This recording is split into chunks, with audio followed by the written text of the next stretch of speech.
All right, continuing on, September part 2. We are on question number 4.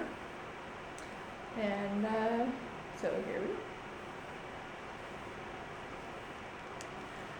But the thing about soccer is that you can run around a whole lot and never ever touch the ball. And if you do have to touch the ball, you can kick it away before anyone comes near you. That's what I figured on doing. Doug Switek's brother wouldn't even have to come near me, and I would foil Mrs. Baker's nefarious plan. But Doug Switek's brother had clearly received instructions. The first time he got the ball, he looked around and then came right at me. He wasn't like a normal forward who everyone knows is supposed to avoid the defense. He just came right at me. There was a growl that rose out of him like he was some great clod of living earth that hadn't evolved out of the Mesozoic era, howling and roaring and slobbering and coming to crush me. I expect that the watching Mrs. Baker was almost giddy at the thought. "Get in front of him," screamed Danny Hupfer, who was our goalie. "In front of him." His voice was cracking, probably because he was imagining the propulsion of a soccer ball as it left Doug Switek's brother's foot and hurtled toward the goal and wondering what it might do to his chest. But I didn't move. Danny screamed again.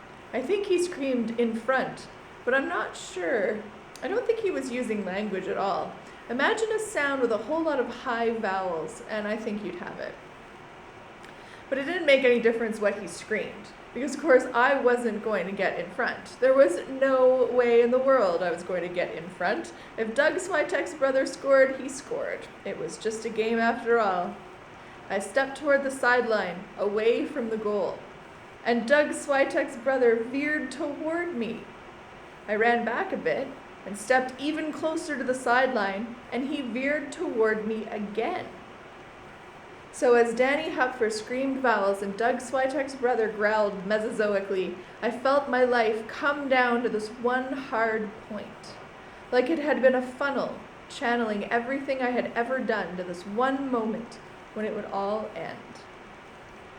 And that was when I remembered Jim Hawkins, climbing up the side of the Hispaniola to steal her, tearing down the Jolly Roger flag, sitting in the cross trees and holding Israel hands back.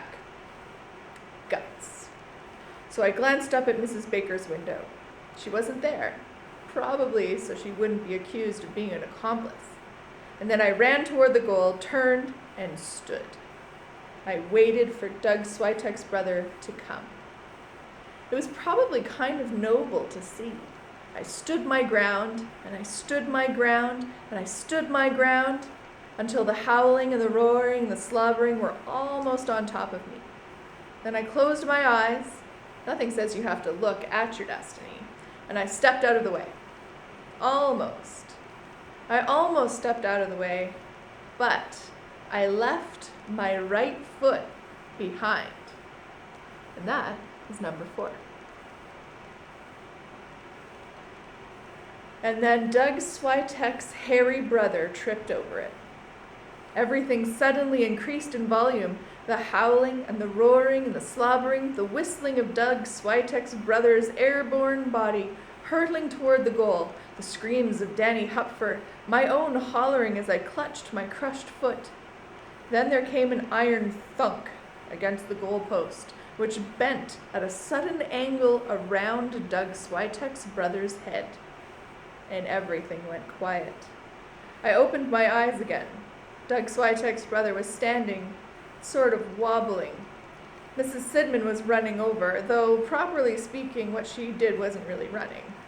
It's more like a panicky shuffle. She probably saw negligent playground monitor headlines in her future. When she got to him, Doug Switek's brother was still wobbling, and he looked at her with his eyes kind of crossed. "Are you all right?" Mrs. Sidman asked, and held on to his arms. And then he nodded once, and then he threw up on her. And that is question number 5. He had eaten a liverwurst and egg sandwich for lunch, and no one ever wants to see a liverwurst and egg sandwich twice. Mrs. Sidman's rain hat, it didn't help at all.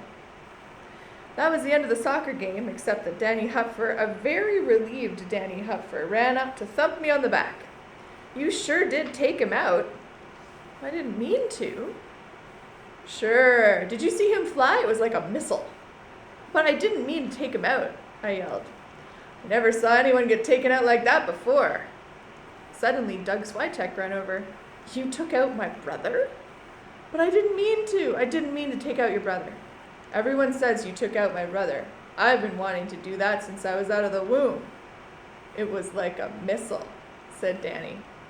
I limped back into school, trying not to look at an unhappy Mrs. Sidman who was holding the wobbling Doug Switek's brother at the same time as she was using her rain hat to not do very much. Liverwurst is kind of like that. Mara Lee was waiting for me at the door. "You took out Doug Switek's brother?" she asked. "Didn't mean to." "Well, then, how did he end up flying through the air?" "Well, I tripped him." "You tripped him?" "Yes, I tripped him." "On purpose?" "Sort of." "Isn't that cheating? He's 3 times bigger than I am." "So that means you can cheat and make him look like an idiot?" "I didn't try to make him look like an idiot." "Oh, and you didn't try to make me look like an idiot opening your desk for some dumb surprise that wasn't even there." "What's that got to do with anything?" "Everything," said Marilee, and she stomped away. There are times when she makes me feel as stupid as dirt. Everything. What was that supposed to mean? Mrs. Baker's face was pinched when we came back into class, the disappointment of a failed assassination plot. Her face stayed pinched most of the afternoon, and it got even pinchier when the PA announced that Doug Switek's brother was fine and that he would be back in school after 10 days of observation. There was a need for a playground monitor for the rest of the week. Mrs. Baker looked right at me. And you know why? Because she hated my guts. And that is question number 6.